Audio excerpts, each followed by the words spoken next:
اچھا جی، آج کا ہمارا سبق ہے رکوع نمبر 15 پارہ 1۔ اعوذ باللہ من الشیطان الرجیم، بسم اللہ الرحمن الرحیم۔ یا بنی اسرائیل اذکروا نعمتی التی انعمت علیکم وانی فضلتکم علی العالمین۔ اے بنی اسرائیل، یاد کرو ہمارے احسان جو ہم نے تم پر کیے اور اس کو جو ہم نے تم کو بڑائی دی اہل عالم پر۔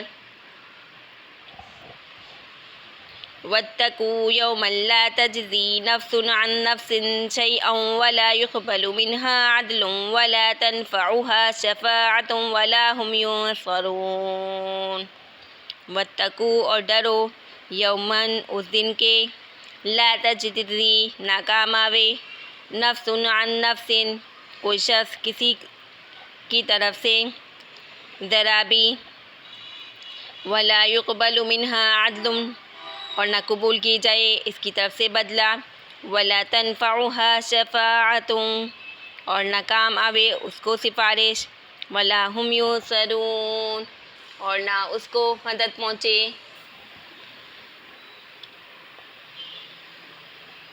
وَإِذِ ابْتَلَىٰ إِبْرَاهِيمَ رَبَّهُ بِكَلِمَاتٍ فَأَتَمَّهُنَّ اور جب آزمایا ابراہیم علیہ السلام کو اس کے رب نے کئی باتوں میں، پھر اس نے وہ پوری کی۔ قَالَ إِنِّي جَاعِلُكَ لِلنَّاسِ إِمَامًا فرمایا اللہ نے میں تجھ کو کر دوں گا سب لوگوں کا پیشوا۔ قَالَ وَمِن ذُرِّيَّتِي عرض کی ابراہیم علیہ السلام نے اور میری اولاد میں سے بھی۔ قَالَ فرمایا اللہ تعالیٰ نے لا ينال عہد الظالمین نہیں پہنچے گا میرا اقرار ظالموں کو۔ وَإِذْ جَعَلْنَا الْبَيْتَ مَثَابَةً لِلنَّاسِ وَأَمْنًا اور جب مقرر کیا ہم نے خانہ کعبہ کو اجتماع کی جگہ لوگوں کے واسطے اور جگہ امن کی۔ وَاتَّخِذُوا مِن مَّقَامِ إِبْرَاهِيمَ مُصَلًّى اور بناؤ ابراہیم کے کھڑے ہونے کی جگہ کو نماز کی جگہ۔ وَعَهِدْنَا إِلَىٰ إِبْرَاهِيمَ وَإِسْمَاعِيلَ أَن طَهِّرَ بَيْتِيَ لِلطَّائِفِينَ وَالْعَاكِفِينَ وَالرُّكَّعِ السُّجُودِ اور حکم کیا ہم نے ابراہیم علیہ السلام کو اور اسماعیل علیہ السلام کو کہ پاک رکھو میرے گھر کو واسطے طواف کرنے والوں کے اور اعتکاف کرنے والوں کے اور رکوع اور سجدہ کرنے والوں کے۔ وَإِذْ قَالَ إِبْرَاهِيمُ رَبِّ اجْعَلْ هَٰذَا بَلَدًا آمِنًا وَارْزُقْ أَهْلَهُ مِنَ الثَّمَرَاتِ مَنْ آمَنَ مِنْهُمْ بِاللَّهِ وَالْيَوْمِ الْآخِرِ اور جب کہا ابراہیم نے اے میرے رب اس شہر کو بنا اور روزی دے، امن کا اور روزی دے اس کے رہنے والوں کو میوے اور جو کوئی اس میں ایمان لاوے اللہ پر اور قیامت کے دن پر۔ قَالَ وَمَنْ كَفَرَ فَأُمَتِّعُهُ قَلِيلًا ثُمَّ أَضْطَرُّهُ إِلَىٰ عَذَابِ النَّارِ وَبِئْسَ الْمَصِيرُ فرمایا اور جو کوئی کفر کرے اس کو بھی نفع پہنچاؤں گا تھوڑے دنوں، پھر ان کو جبراً بلاؤں گا دوزخ کے عذاب میں، وَبِئْسَ الْمَصِيرُ اور وہ بری جگہ ہے رہنے کی۔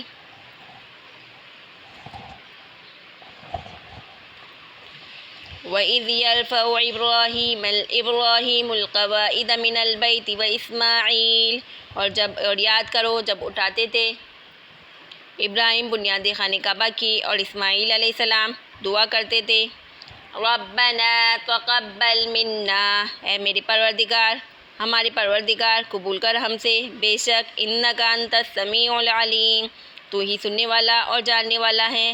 رَبَّنَا وَاجْعَلْنَا مُسْلِمَيْنِ لَكَ وَمِن ذُرِّيَّتِنَا أُمَّةً مُّسْلِمَةً لَكَ اے پروردگار ہمارے اور کر ہم کو حکم بردار اپنا اور ہماری اولاد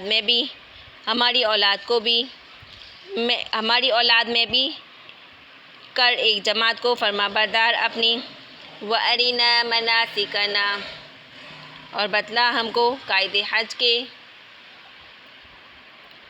کرنے کے، وَتُبْ عَلَيْنَا اور معاف کر ہم کو، إِنَّكَ أَنتَ التَّوَّابُ الرَّحِيمُ بے شک تو ہی ہے توبہ قبول کرنے والا مہربان ربنا وابعث فیہم رسولا منہم یتلو علیہم آیاتک ویعلمہم الکتاب والحکمہ، اے میرے رب، اے ہمارے پروردگار، بھیج ان میں سے ایک رسول انہی میں کا، پڑھے ان پر تیری آیتیں اور سکھلائیں ان کو کتاب اور حکمت کی باتیں، طے کی باتیں، ویزکیہم اور پاک کر دے ان کو، انک انت العزیز الحکیم، بے شک تو ہی ہے زبردست بڑی حکمت والا۔ اب بات کرتے ہیں مختصر تفصیل اور معارف کی۔ اچھا جی، رکوع کی پہلی آیت کے خلاصہ تفصیل کی بات کرتے ہیں۔ یا بنی اسرائیل اذکروا، اے بنی اسرائیل، اوپر بنی اسرائیل کے متعلق خاص مضامین بیان کرنا مقصود ہیں، اب وہ ختم ہوئے۔ اب ان مضامین کی تمہید، جن کے اشمال کے یہ سارے مضامین تفصیل تھے، ان کو دوبارہ بیان کرتے ہیں، جن کا مقصد تمہید کا مضمون خاص یعنی ترغیب کے لیے انعام اور عام اور خاص کو یاد دلانا، اور ترہیب کے لیے قیامت کو پیش نظر کر دینا، وہ وجہ تکرار خوب ذہن نشیں ہو جائے۔ مقصود اعظم کلیات ہوتے ہیں، جن کا خود استحضار ان کے اختصار کی وجہ سے سہل اور آسان ہوتا ہے۔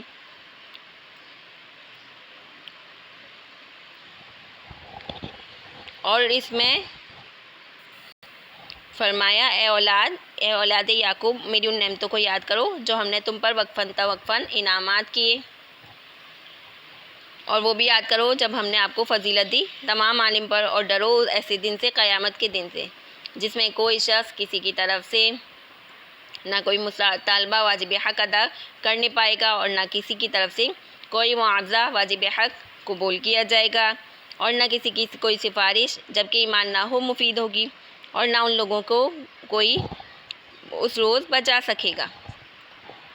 اب یہاں پہ بات کرتے ہیں وَإِذِ ابْتَلَىٰ، اس آیت کی خلاصہ تفصیل۔ اور جب اللہ تعالیٰ نے ابراہیم علیہ السلام کو چند باتوں میں احکام میں سے پورا طور پر بجا لائے، اس وقت آزمایا، اللہ تعالیٰ نے فرمایا کہ میں تم کو اس کے صلے میں نبوت دے کر یا امت میں بڑھا کر لوگوں کا مقتدی بناؤں گا۔ انہوں نے عرض کی، اور میری اولاد میں بھی کسی کو نبوت دیجیے۔ ارشاد ہوا کہ آپ کی درخواست منظور ہے، مگر میرا ضابطہ سن لیں کہ یہ عہدہ نبوت خلاف ورزی قانون کرنے والوں کو نہ ملے گا، سو ایسے لوگوں کو صاف جواب ہے، البتہ اطاعت کرنے والوں میں سے بعض کو نبوت دی جائے گی۔ معارف کی بات کرتے ہیں کہ اللہ پاک نے ابراہیم علیہ السلام سے امتحانات لیے۔ پہلی بات، قرآن نے ایک لفظ ربہ نے اس کو بتایا کہ امتحان کے ممتحن اللہ پاک ہیں۔ اس کے اسماء میں سے اس جگہ رب کی شان لا کر ربوبیت کی طرف اشارہ کیا، جس کے معنی چیزوں کو آہستہ آہستہ درجہ کمال تک پہنچانا، مطلب امتحان لے کر نامعلوم قابلیت کا علم حاصل کرنے کے لیے نہیں، بلکہ شان تربیت اور ربوبیت اس کا منشا ہے کہ آزمائشوں کے ذریعے اپنے خلیل کی تربیت کر کے ان کے درجات اور مقامات تک پہنچانا مقصود ہے۔ پھر آگے بات کرتے ہیں کہ اللہ تعالیٰ کو منظور تھا کہ اپنی خلقت کو خلت خاص عطا فرمائے ابراہیم علیہ السلام کو، چنانچہ ان کو آزمایا۔ سب سے پہلے گھر کی طرف سے آزمائے گئے۔ خاندان والے سب بت پرستی میں مبتلا تھے۔ قوم کو تبلیغ کی دعوت دینے کا جب بار ڈالا گیا تو پیغمبرانہ جرات ہمت کے ساتھ بے خوف و خطر قوم کو خدائے وحدہ لا شریک کی طرف بلایا، بت پرستی کی شرمناک خرابیوں مختلف عنوانات سے بیان کی، عملی طور پر بتوں کے خلاف جہاد کیا۔ پوری قوم جنگ و جدل کے لیے تیار ہو گئی۔ بادشاہ وقت نمرود نے قوم نے آپ کو آگ میں ڈال کر زندہ جلانے کا فیصلہ کیا۔ اللہ تعالیٰ کے خلیل نے اپنے مولا کی رضامندی کے لیے سب بلاؤں پر راضی ہو کر اپنے آپ کو آگ میں ڈالنے کے لیے پیش کر دیا۔ اللہ نے اپنے خلیل کو امتحان میں کامیاب پایا تو حکم دیا، قُلْ يَا نَارُ كُونِي بَرْدًا وَسَلَامًا عَلَىٰ إِبْرَاهِيمَ، ہم نے حکم دیا اے آگ تو ابراہیم پر ٹھنڈی اور سلامتی والی بن جا۔ اب سلامن کا لفظ اس لیے لایا گیا کہ حد سے زیادہ جب ٹھنڈک اعتدال سے بڑھ جائے اور برف کی طرح پگھلنا وہ بھی مہلک ثابت ہوتا، تو سلامن اگر ارشاد نہ ہوتا تو ممکن ہے کہ آگ برف کی طرح ایسی ٹھنڈی ہو جاتی جو بجائے خود ایک عذاب بن جاتی۔ اب دوسرا امتحان، وطن چھوڑ کر شام کی طرف ہجرت کر گئے۔ ابراہیم علیہ السلام نے رب کی رضا کے لیے قوم وطن کو چھوڑ کر اہل و عیال کے ساتھ شام کی طرف ہجرت کر گئے۔ اب قوم وطن کو چھوڑ کر شام میں قیام کیا۔ حکم ملا بی بی ہاجرہ اور شیخ اور بچے کو اسماعیل علیہ السلام کو لے کر یہاں سے کوچ کریں۔ جبرائیل امین آئے، دونوں کو ساتھ لے کر چلے۔ راستے میں کوئی سرسبز جگہ آئی تو خلیل فرماتے یہاں ٹھہرا دیا جائے۔ جبرائیل فرماتے ابھی یہاں حکم نہیں ہوا، منزل آگے ہے۔ یہاں جب وہ خشک پہاڑ اور گرم ریگستان آ جاتا ہے جہاں کسی وقت بیت اللہ کی تعمیر اور شہر مکہ کی بستی بسانا اللہ پاک کو منظور تھا، اس ریگستان میں آپ کو اتار دیا جاتا ہے۔ اللہ تعالیٰ کے خلیل اپنے پروردگار کی محبت میں مسرور اور مگن اس چٹیل میدان اور بے آب و گیا جنگل میں بی بی کو لے کر ٹھہر جاتے ہیں۔ امتحان ختم نہیں ہوا، بلکہ ابراہیم علیہ السلام کو حکم ملتا ہے کہ بی بی بچے کو چھوڑ کر ملک شام چلے جائیں۔ اللہ کا خلیل حکم پاتے ہی ان کی تعمیل میں اٹھ کھڑا ہوتا ہے، شام کی طرف روانہ ہو جاتا ہے۔ تعمیل حکم میں اتنی تاخیر بھی گوارا نہ کی کہ بی بی کو یہ اطلاع ہی دے دے کہ چونکہ مجھے میرے رب کا حکم ہے اس لیے میں جا رہا ہوں۔ حضرت ہاجرہ علیہ السلام جب آپ کو جاتے ہوئے دیکھتی تو پکارتی مگر جواب نہیں ملا۔ پھر پکارتی اور کہتی کہ اس لکو مدک میدان میں ہمیں چھوڑ کر کہاں جا رہے ہیں، جواب نہیں دیتی۔ مگر وہ بی بی بھی خلیل اللہ کی بی بی تھی، سمجھ گئی کہ کیا ماجرا ہے۔ کہنے لگے اگر اللہ کا کوئی حکم ملا ہے۔ آپ نے فرمایا ہاں۔ حضرت ہاجرہ علیہ السلام کو بھی حکم خداوندی کا علم ہو گیا تو اطمینان کے ساتھ فرمایا جائیے، مالک نے آپ کو جانے کا حکم دیا ہے، وہ ہمیں ضائع نہیں کریں گے۔ اب حضرت ہاجرہ اپنے شیخ اور بچے کے ساتھ لکودک جنگل میں وقت گزارنے لگتی ہیں۔ پیاس کی شدت پانی کی تلاش پر مجبور کرتی ہیں۔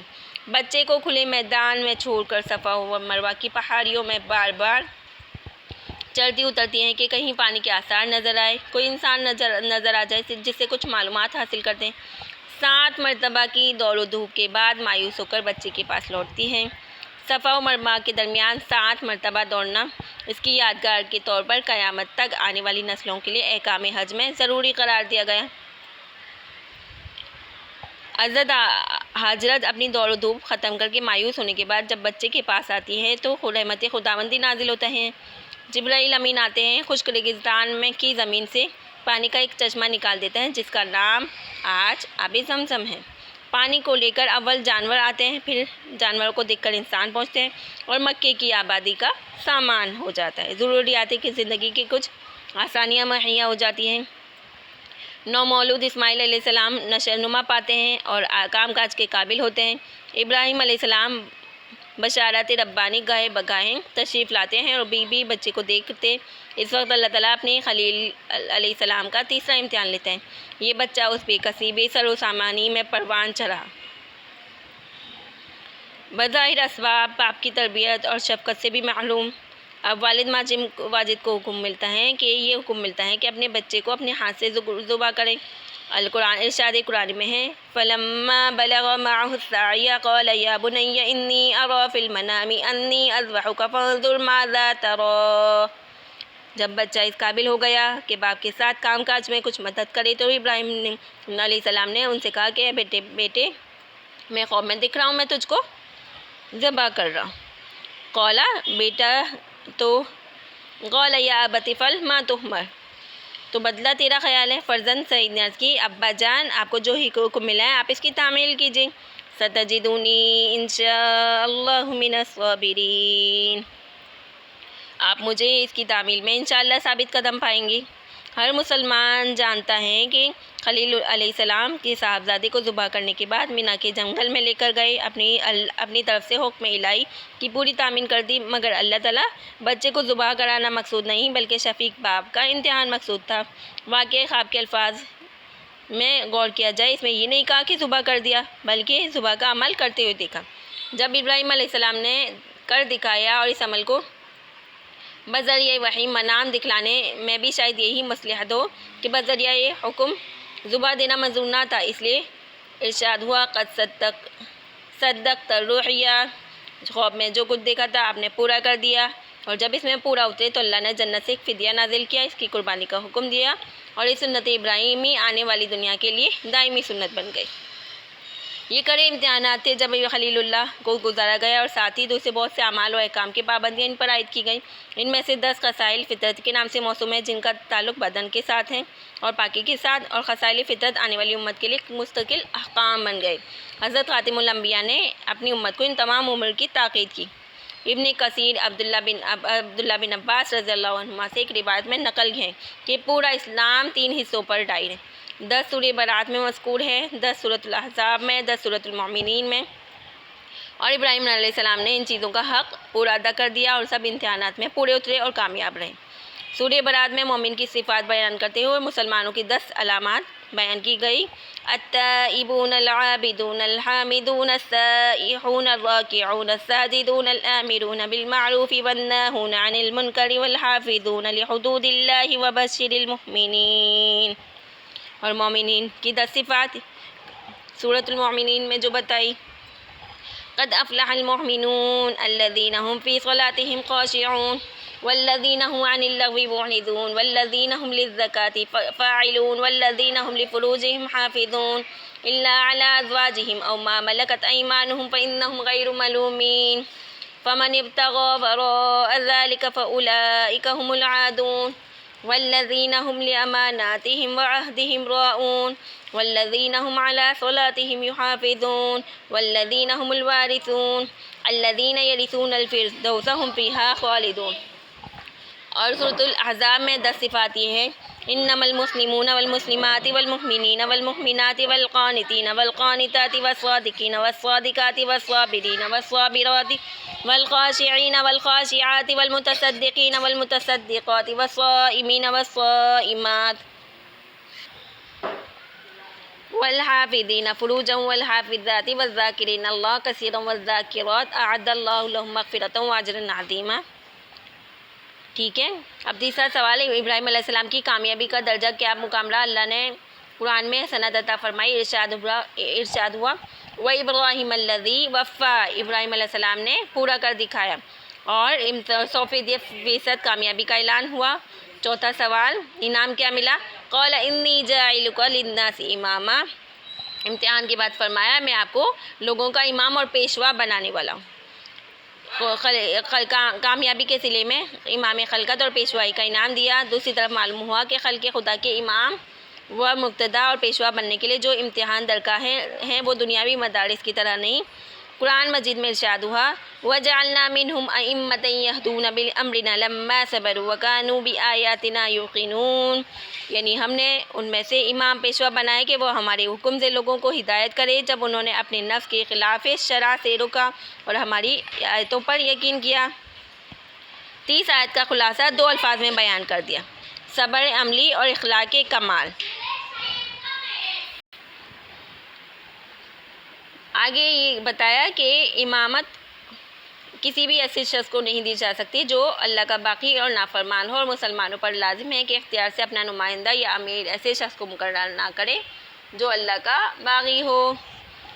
اب آگے سوال ہے، آگے آیت ہے وَإِذْ جَعَلْنَا الْبَيْتَ مَثَابَةً لِلنَّاسِ وَأَمْنًا، اور جب مقرر کیا ہم نے خانہ کعبہ کو اجتماع کی جگہ لوگوں کے واسطے اور جگہ امن کی۔ مثابہ لفظ صابہ یصوب صوباً اور مثابن سے ماخوذ ہے، معنی لوٹنے کے۔ مثابہ کے معنی مرجع ہے، یعنی بار بار لوٹ کر آنا،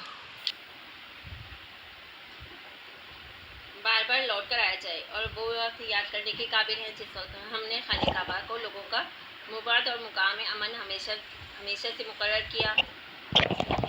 اور آخر میں امت محمدیہ کو حکم دیا کہ برکت حاصل کرنے کے لیے مقام ابراہیم میں کو کبھی کبھی نماز کی جگہ بنا لیا کرو، اور ہم نے بنائے کعبہ کے وقت ابراہیم علیہ السلام اور اسماعیل علیہ السلام کی طرف حکم بھیجا ہے کہ میرے اس گھر کو خوب پاک صاف رکھا کرو، بیرونی اور مقامی لوگوں کی عبادت کے واسطے اور رکوع اور سجود کرنے والوں کے واسطے۔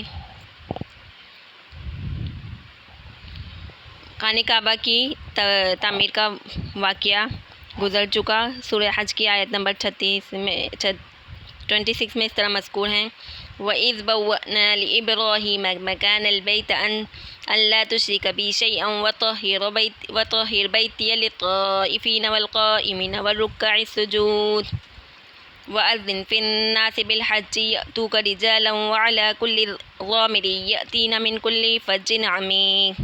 وہ یہ احتیاط کرنے کے قابل ہیں جب ہم نے ابراہیم کو خانہ کعبہ کی جگہ بتلا دی اور ہمارے ساتھ کہ میرے ساتھ کسی کو شریک نہ مت کرنا، اور میرے گھر کو طواف کرنے والوں اور قیام اور رکوع سجدہ کرنے والوں کے واسطے پاک رکھنا، اور لوگوں میں حج کا اعلان کرو، اور لوگ تمہارے پاس چلے آئیں، پیادہ بھی، دبلی اونٹنیوں پر بھی، اور دور دراز کے راستوں سے پہنچے ہوں گے۔ حضرت ابراہیم علیہ السلام ملک شام میں تھے۔ اسماعیل علیہ السلام شیخ اور بچے تھے۔ اس وقت اللہ تعالیٰ کا حکم ملا کہ کعبے کی جگہ بتلاتے ہیں، اس کو پاک صاف کر کے طواف اور نماز سے آباد کریں۔ اس حکم کی تعمیل کے لیے جبرائیل امین براق لے کر حاضر ہوئے۔ ابراہیم علیہ السلام اسماعیل علیہ السلام کو ماں ان کی والدہ حضرت حاجرہ کے لے کر سفر کیا۔ راستے میں جب کسی بستی پر نظر پڑتی تو ابراہیم علیہ السلام جبرائیل امین سے دریافت کرتے، کیا ہمیں یہاں اترنے کا حکم ملا ہے؟ جبرائیل علیہ امین فرماتے، نہیں، آپ کی منزل آگے ہے، یہاں تک کہ مکہ کی جگہ سامنے آئی، اس میں کانٹے دار جھاڑیاں اور ببول کے درختوں کے سوا کچھ نہ تھا۔ اس خطۂ زمین کے آس پاس کچھ لوگ بستے تھے، ان کو مالین کہا جاتا ہے، ٹیلے کی شکل میں تھے۔ حضرت جبرائیل نے جگہ پہنچ کر خلیل نے حضرت جبرائیل سے دریافت کیا، کیا یہ ہماری جگہ ہے؟ فرمایا جی۔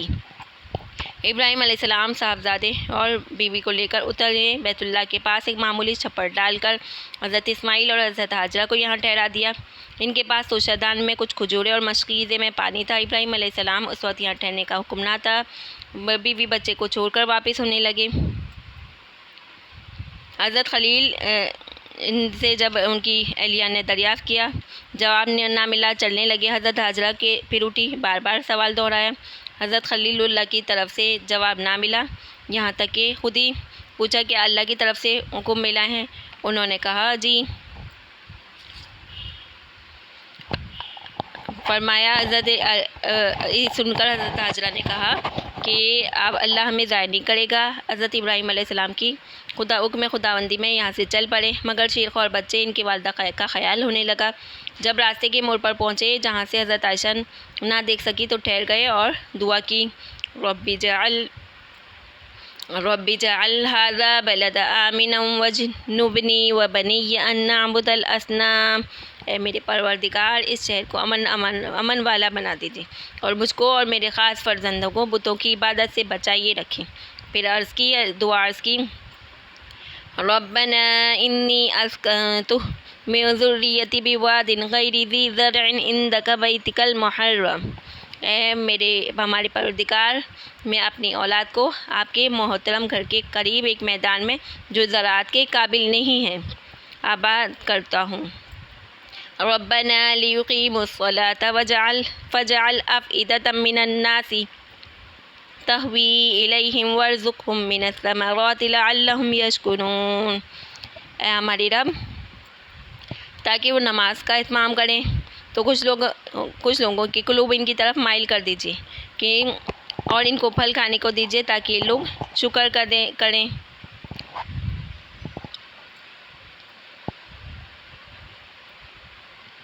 یہ دعا کر کے حضرت خلیل اللہ شام کی طرف روانہ ہو گئے۔ ادھر حضرت حاجرہ کو کچھ توشہ اور کھجور کے کٹ گئے۔ اس کے بعد زمزم کا واقعہ ہوا جو پیچھے بتایا۔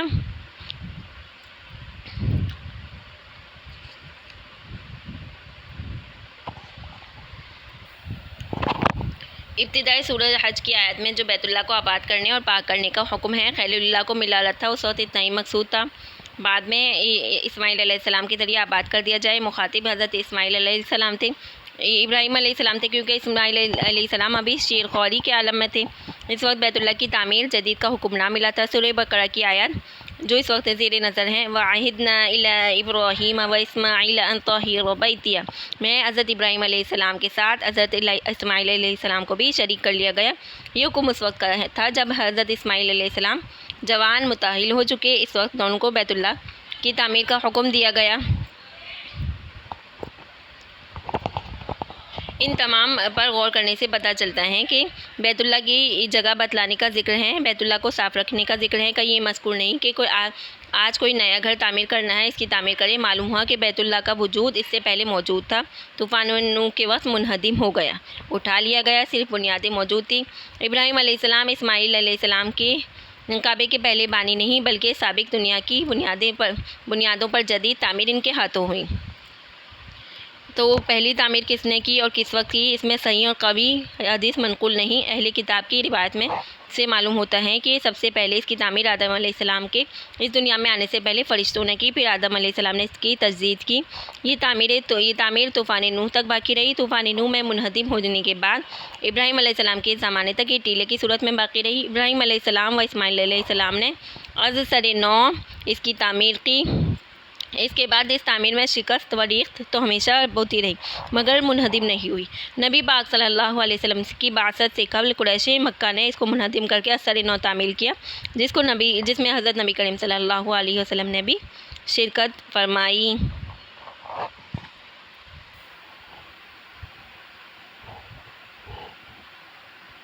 رب اجعل ھذا بلدا آمنا جگہ من یعنی جائے امن کی معنی ہے، اور لفظ بیت کے صرف بیت اللہ یعنی خانہ کعبہ نہیں بلکہ پورا حرم مراد ہے۔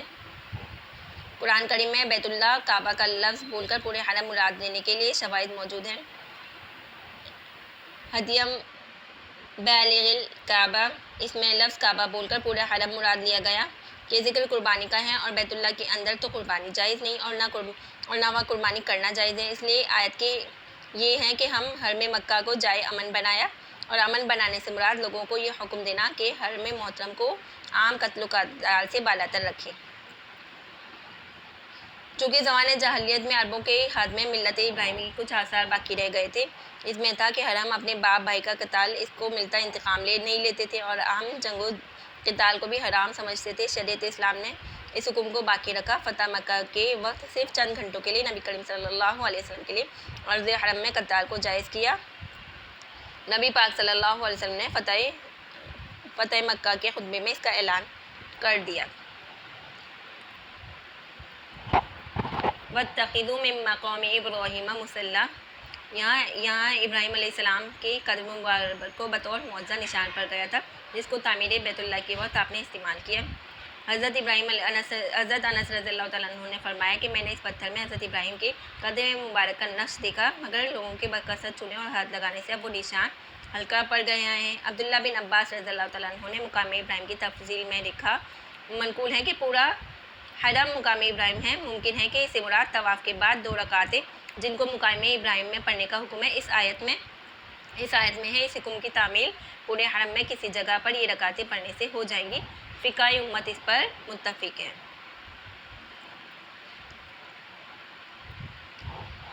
طاہر بیتیہ یعنی بیت اللہ کو پاک رکھنے کا حکم ہے۔ اس میں ظاہری نجاست اور گندگی سے طہارت بھی داخل ہے، اور باطنی نجاست کفر و شرک اور اخلاق رذیلہ، حسد، بغض، حرص، تکبر، غرور، نام و نمود بھی شامل ہیں۔ بیتیہ میں اس طرف اشارہ ہے کہ تمام مساجد کے لیے عام ہے کہ ساری مسجدیں بیت اللہ ہیں، جیسا فی بیوت اذن اللہ ان ترفع للطائفین والعاکفین والرکع السجود، یعنی یہ بیت اللہ کا مقصد طواف، اعتکاف اور نماز ہے۔ دوسرے یہ کہ طواف نماز سے مقدم ہے، اور یہ اطراف عالم سے جانے والے حجاج کے طواف کے لیے بنسبت نماز کے زیادہ افضل ہے۔ چوتھا یہ کہ بیت اللہ کے اندر نماز علی الاطلاق جائز ہے، فرض ہو یا نفل۔ اب ابراہیم علیہ السلام کی دعا کا ذکر ہے۔ وَإِذْ قَالَ إِبْرَاهِيمُ رَبِّ اجْعَلْ هَٰذَا بَلَدًا آمِنًا، اور یاد کرنے کے قابل ہیں وہ جس وقت ابراہیم علیہ السلام نے دعا میں عرض کی، اے پروردگار اس موقع کو ایک آباد شہر بنا دیجیے، اور امن امان والا، بسنے والوں پلوں کی قسم سے بھی عنایت کیجیے، اور اس میں بسنے والوں کو نہیں کہتا بلکہ خاص ان کو کہتا ہوں جو ان میں اللہ تعالیٰ کے پر روز قیامت پر ایمان رکھتے ہو، باقیوں کو آپ جانیں۔ اللہ نے فرمایا کہ چونکہ رزق ہمارا خاص نہیں، اس لیے ثمرات سب کو دوں گا، مومن کو بھی، اس شخص کو بھی جو کافر ہے۔ البتہ نجات آخرت اہل ایمان کے ساتھ خاص ہے۔ تو اس واسطے ایسے شخص کو جو کافر ہیں تھوڑے روز یعنی دنیا میں تو خوب آرام بتلاؤں گا، لیکن پھر بعد مرگ اس کشا عذاب دوزخ میں پہنچا دوں گا۔ ایسی پہنچنے کی جگہ تو بہت بری ہے، اللہ بچائے۔ ابراہیم علیہ السلام خانہ کعبہ کی جب تعمیر اور اسماعیل علیہ السلام تعمیر کرتے تو دعا کرتے، اے پروردگار یہ خدمت ہم سے قبول کریں، بے شک آپ سننے والے جاننے والے ہیں، اور ہماری دعا کو سنتے ہیں، ہماری نیتوں کو جانتے ہیں۔ پروردگار ہم دونوں یہ دعا کرتے ہیں کہ ہم کو اپنا اور زیادہ مطیع فرمائیے، ہماری اولاد میں سے بھی ایسی جماعت پیدا کریں جو مطیع ہو، اور ان کو مناسک حج سے کھلائیں، اور ہمارے حال پر مہربانی کریں، اور فی الحقیقت آپ ہی توجہ دینے والے، مہربانی کرنے والے ہیں۔ اچھا، حضرت ابراہیم علیہ السلام نے یہاں پر دعائیں مانگی کہ اللہ تعالیٰ کی رحمت متوجہ کرنے مؤثر و دائی ہیں۔ سب سے پہلی دعا کی کہ اس چٹیل میدان کو اپنے اہل عیال کو ڈالا ہے، آپ اس شہر کو امن والا بنا دے۔ دوسری دعا مانگی کہ امن کا شہر بنا دے جو قتل و غارت گری اور کفار کے تسلط سے پاک ہو۔ تیسری دعا کی کہ شہر کے باشندوں کو پھلوں کا رزق عطا کریں، کہ مکے کے آس پاس کی زمین چٹیل میدان کی متحمل تھی، نہ وہاں دور دور تک پانی کا نشان، مگر اللہ تعالیٰ نے دعائے ابراہیم کو قبول کیا اور مکے کے قریب طائف کا ایک ایسا خطہ بنا دیا جس میں ہر طرح بہترین پھل پیدا ہوتے ہیں۔ مکہ مکرمہ آ کر فروخت کرتے ہیں۔ بعض اسرائیلی روایت میں ہے کہ طائف دراصل ملک شام کا خطہ تھا جس کو بحکم خدا جبرائیل امین نے وہاں منتقل کیا۔ اچھا، یہاں پر یہ بات ہے کہ ان کی اولاد اگر وہاں پر خود کاشتکار کے زمین ہوتی تو پھر لوگ کاشتکاری میں مشغول ہو جاتے اور عبادت نہ کرتے۔ تو فرمایا ربنا لیقیموا الصلاۃ، ظاہر ہے کہ ابراہیم علیہ السلام نے اپنی اولاد کا مشغلہ بیت اللہ کی حفاظت اور نماز کو رکھنا چاہتے تھے، ورنہ کیا مشکل تھا کہ خود اللہ تعالیٰ مکہ مکرمہ کو گلزار بنا دیتے تاکہ دمشق و بیروت اس پر رشک کرتے۔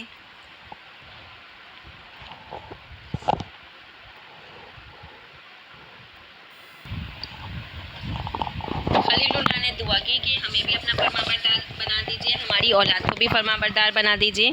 ومن ذریتنا، اس سے معلوم ہوا کہ جو اللہ کی راہ میں اپنی جان اور اولاد کو قربان کرتے ہیں، اسے دریا نہیں کرتے اور اپنی اولاد سے اس قدر محبت ہوتی ہے مگر ان کے صحیح تقاضوں کو پورا کرتے ہیں جہاں تک عوام کی رسائی نہیں۔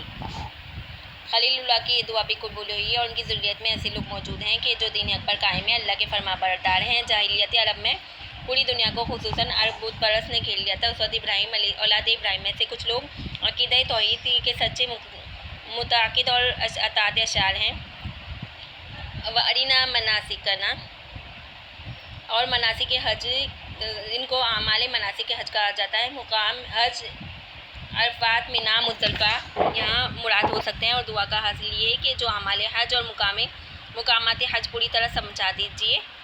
اس میں خلیل اللہ نے تو اللہ پاک نے مقامات حج کو بذریعہ جبریل امین دکھلا کر متعین کر دیا اور احکام حج کی واضح تعلیم و تلقین فرمائی۔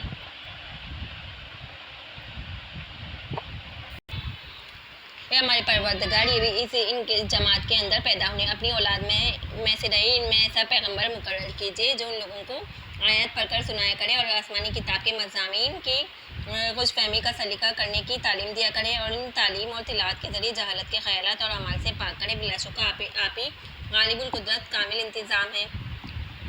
یہ یہاں پر تفصیل مکمل ہوئی، انشاءاللہ اس آیت کی مزید تفصیل اگلے درس میں کریں گے۔ السلام علیکم ورحمۃ اللہ وبرکاتہ۔